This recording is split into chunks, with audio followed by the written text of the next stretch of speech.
কলিজারা পুরা ভাইয়েরা সবাই কেমন আছে? আজকে আমি রান্না করব পাটের শাক। একটা প্যানে দিয়ে দিব, পাটের শাকটা ধুয়ে রেখেছি, দিয়ে দিব প্যানে।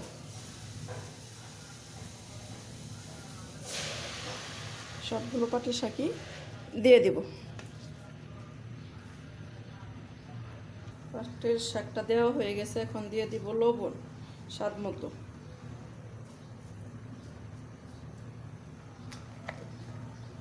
পাটের শাকে অবশ্যই তোমরা পেঁয়াজটা বেশি দিবে, পেঁয়াজ দিয়ে দেবো প্রায় 1 কাপের মতো।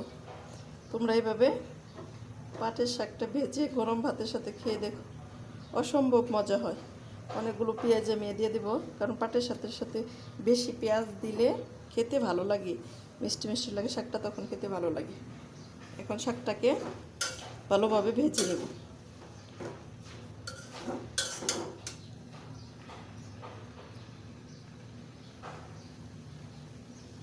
শাকটাকে উল্টিয়ে পাল্টিয়ে দিচ্ছি। এভাবে উল্টিয়ে পাল্টিয়ে দিলে শাকটা ঝরঝরে হবে অনেক।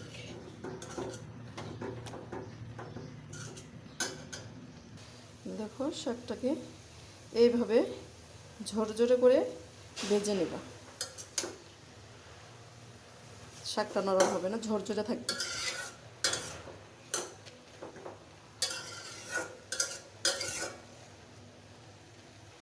দেখো শাকের গায়ে যে এক্সট্রা পানিটা ছিল সেটা শুকিয়ে গেছে। এখন শাকটাকে নামিয়ে বাগা দিয়ে নেব।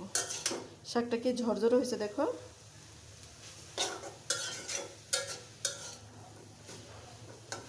এই যে কোনো পানি নেই। এখন শাকটাকে নামিয়ে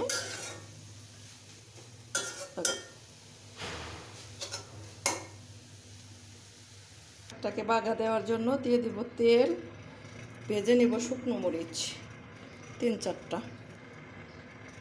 শুকনো মরিচটা ভাজা হয়ে গেছে, এখন উঠিয়ে নেব। দিয়ে দেব পেঁয়াজ কুচি, রসুন কুচি।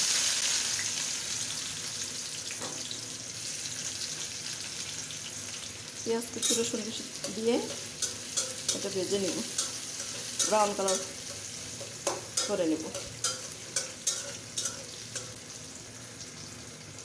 দেখো পেঁয়াজটা ব্রাউন কালার হয়ে গেছে, এখন দিয়ে দিব সেই উঠিয়ে রাখা শাকটা, পাটের শাকটা।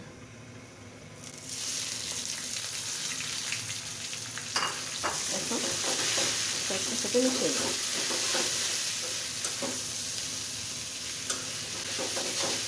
তোমরা চাইলে এইভাবে পাটের শাকটা বেশি খেতে পারো। বাছ হয়ে গেল আমার ঝরঝরে পাটের শাক ভাজি।